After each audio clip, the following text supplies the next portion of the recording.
గౌరవ ముఖ్యమంత్రి రేవంత్ రెడ్డి గారి ఆశీర్వాదంతో, ఈ ప్రాంత ప్రజలందరి ఆశీర్వాదంతో నేను ఒక పేదవాడి ఎమ్మెల్యే చట్టసభలో వెళ్ళేసి నా ప్రాంతానికి సంబంధించిన అభివృద్ధి పైన ప్రత్యేకించి గలమెత్తుతున్నా.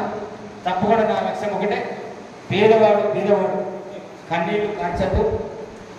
వాళ్ళందరూ కూడా మేము పేదోళ్ళం కాదు, మేము కూడా ధనికుల్లాగానే గర్వంగా బతకాలనే తాపత్రయంతో నా యొక్క లక్ష్యం ఒకటే.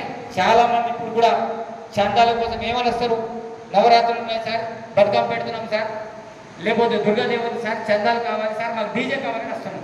నేను వాళ్ళకి చెప్తా, చాలామంది డీజేలు కావాలని వచ్చే వాళ్ళకి నేను ఏం చెప్తున్నా తెలుసా, ఈరోజు కూడా పొద్దున వచ్చాను, పొద్దున 6 గంటలకు నా దగ్గర ఎందుకు వచ్చానంటే నేనైతే ఏమైనా సమస్య కోసం నాకు తెలుసు ఎందుకు వచ్చానండి.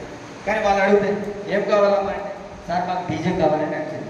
నేను ఏం చెప్పినా తెలుసా, ఏం చెప్పినా కావచ్చు వాళ్ళకి, డీజే కావాలని అప్పుడు నా దగ్గర నేను ఏం చెప్పినా కావచ్చు. మీరేమనుకుంటారు చెప్పండి, మీరేమంటారు? మీరే నా ప్లేస్లో ఉన్నారు, నేను పెద్ద హోదాలో ఉన్నాను, మీరే ఎమ్మెల్యే అనుకున్నా, మీరేం చెప్తారు వస్తే చెప్పమ్మా ఎమ్మెల్యే అమ్మాయి, నువ్వేం చెప్తావు? నువ్వే ఎమ్మెల్యే, ఇప్పుడు ఏం చెప్తావు? మేము ఇంతమంది ఇంటికి వచ్చినావు, నువ్వు ఎమ్మెల్యే అంటేనే పవర్, అది ఫైన్. అలాంటిది నీ ద్వారా నీకు ఈరోజు మాకు డీజే కావాలని నీ ఇంటికి వచ్చిన మేమందరం వచ్చినాం, నువ్వేం సమాధానం చెప్తావు?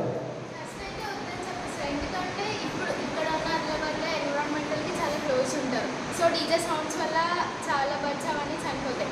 ఒకవేళ వాళ్ళ ఎంటర్టైన్మెంట్ వద్దనుకుంటే పెట్టుకున్నా సరే చిన్న సౌండ్స్ కానీ పెట్టుకోమని చెప్తారని టీచర్ అదే హైదరాబాద్ చెప్తున్నావు, కానీ నేనేం చెప్పిన విషయం చెప్తాను.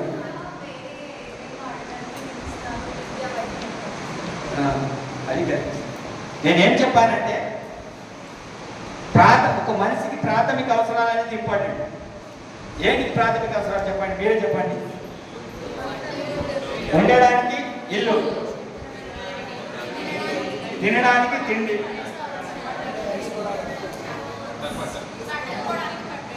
బట్టలైతే ఇవ్వమని చెప్తున్నా.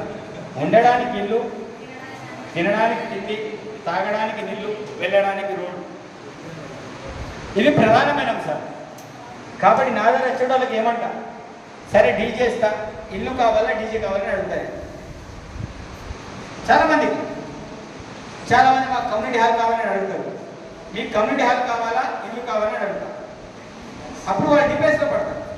ఏది కావాలి అంటే మన వాళ్ళు కూడా విజ్ఞానవంతులు మనం కూడా చైతన్యం కల్పించాలి. రాజకీయం అంటే వచ్చినోడికి ఇష్టమైన చేసి పంపించడం కాదు. పాపం వాళ్ళకి తెలియదు. వాళ్ళు ఏమడగాలి, నా దగ్గర వచ్చి పొద్దున్న 6 గంటలకు వచ్చి 20 మంది వచ్చారు, ఏమడగాలి, సమస్య కోసం నా దగ్గర రావాలి. ఏమని, సార్ మాకు రోడ్డు కావాలి సార్, తాగడానికి లేకపోతే నీళ్ళు కావాలి సార్, లేకపోతే ఇల్లు లేకపోతే మాకు ఇల్లు కావాలి సార్, లేకపోతే రేషన్ కార్డు కావాలి సార్, లేకపోతే మా వాళ్ళకి పెన్షన్ వస్తుంది పెన్షన్ లేదు కావాలి సార్, లేకపోతే కరెంట్ లేకపోతే మా ఊళ్ళో కరెంట్ లేదు సార్ అంటే రావాలి. దేనికోసం వచ్చారు? డీజే కోసం. డీజే కార్డు ఏం చేస్తారు? డ్యాన్స్. దానివల్ల ఏమొస్తుంది? కొన్ని రోజులు ఎంజాయ్మెంట్ కావచ్చు, కానీ ఉండడానికి ఇల్లు ఉండదు, తాగడానికి నీళ్ళు ఉండదు, వెళ్ళడానికి దారి ఉండదు. కాబట్టి నేను నా వచ్చే వాళ్ళకి అదే చెప్తాను. నేను వీటికి ప్రయాణం చేయాలి, మీకు ఎవరైనా వచ్చినా నా అభివృద్ధి కోసం రెడీ చెప్తాను, చెప్పి పంపిస్తాను, నచ్చ చెప్తాను. అయినా సరే ఇబ్బంది పడతాను అనుకుని కొందరికి ఏమైనా కొన్ని నుంచి చేసి పంపిస్తాను. కాబట్టి అంత పెద్ద ఎక్స్పీరియన్స్ తోటి వస్తాను. ఇది ఈ రకంగా మనం ముందుకు వెళ్తున్నాం. కాబట్టి నా యొక్క ప్రస్తావన ఒకటే, ఏ రాజకీయ నాయకుడైనా సరే భిన్నమైన ఆలోచనతో ఒక్కొక్క ప్రాంతం ఒక్కొక్క రకమైన రాజకీయ నాయకులు ఉంటారు. బట్ మైసెల్ఫ్, నా రాజకీయం డిఫరెంట్.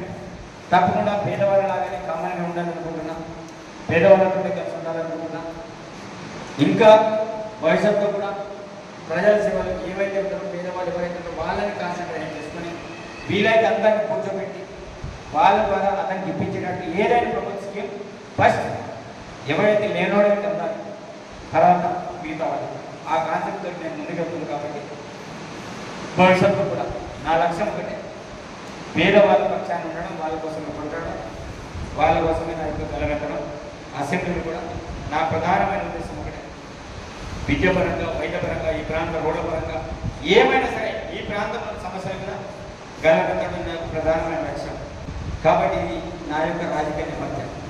సంపూర్ణమైన భవిష్యత్తు కూడా నీకే అమ్మా, ఏ పేరు మీద మౌనిక, భవిష్యత్తులో నువ్వు రాజకీయ నాయకుడు కావాలనుకున్నప్పుడు ఒక గోల్ తోటి నువ్వు ముందుకు ఒక గోల్, ఒక విజన్ పెట్టి ముందుకెళ్ళు.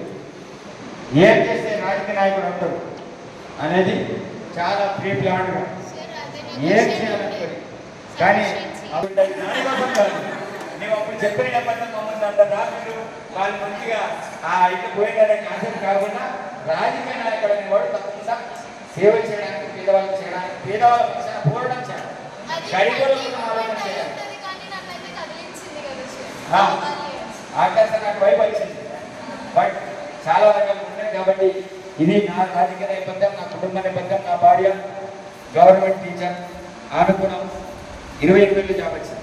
ఆమె సీనియర్ టీచర్ కాదు, కష్టాలు ఉన్నప్పుడు ఆమెకు జాబ్ వచ్చింది. ఇప్పుడు నాకు 2 పిల్లలు, తనిష్ పటేల్ రాజ్గౌడ్, నితీష్ పటేల్ రాజ్గౌడ్. కాబట్టి 2 పిల్లలు, 8 సంవత్సరాల బాబు ఉన్నాడు, ఇంకొకరేమో 5 సంవత్సరాల బాబు ఉన్నాడు. కాబట్టి అంటే ఇప్పుడు ఎక్కడ ఉంటున్నాం తప్పకుండా ఇప్పుడు వయసులో నా ప్రయాణం అంతా కూడా పేద పిల్లల కోసమే తప్ప ఇంకా వేరే ఉద్దేశం కాదు. కాబట్టి ఏదైనా సరే భవిష్యత్తులో కూడా మీలాంటి